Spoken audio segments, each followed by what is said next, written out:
They don't have a concrete idea, in part because they, like the rest of us, don't know what is in the report. So it's really hard to push back on or respond to something where you don't quite know the content. I will say some people I've spoken to, there is a plan. People are ready. It's maybe perhaps less of a plan than you might expect, but they are sort of going through what they think are the most likely scenarios to come out of that report and readying different responses accordingly. But you can imagine President Trump, if it turns out that he is completely exonerated, as he claims he will be, having a very different response than if the report contains some sort of smoking gun, which, to be clear, no one in the president's orbit believes will happen. So if they react negatively to this report, given the way we've been seeing them react, does that necessarily mean, or can we interpret that as meaning that there's something bad in the report for Donald Trump? Whereas if they react positively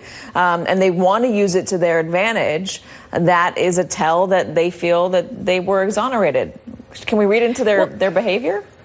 Well, I think some of their behavior will be in response to what, if any, is actually made public by the Attorney General. So that will be kind of clear and fairly transparent.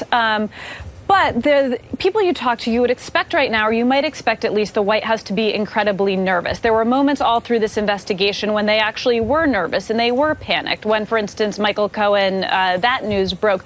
But right now, they're not super nervous. And there is a sense that it is going to be a bit of a nothing burger. Again, I'm not saying that's what it will be, but that is a sense within the president's orbit. And if that's the case, they do think they can use it as a political cudgel to show Democratic overreach and to try to render some of these investigations that we're now going to see in Congress kind of null and void, and as a political weapon in 2020. Let's just put up on the screen everybody who's already been found guilty or indicted in the Mueller investigation. Lots of faces, lots of pleas, and lots of indictments. Darren, they've already come up with quite a bit, regardless of whether or not there is direct collusion or conspiracy found between Donald Trump or his campaign and the Russians.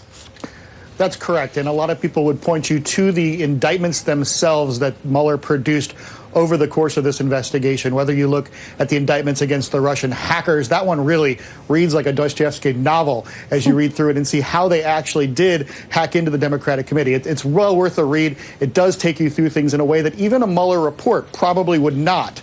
Now, there's also other indictments as well that we've seen. Obviously, the Paul Manafort one, which led to a trial that lasted for a month in Virginia, had nothing to do with Russian collusion, but certainly told us quite a bit about one of Donald Trump's key allies in the course of the presidential campaign. So if you look through all of them, and I know that there's been a lot of people who have pointed to these quote-unquote speaking indictments as sort of the Mueller report that's sort of right there in plain sight. And I suppose that if the Mueller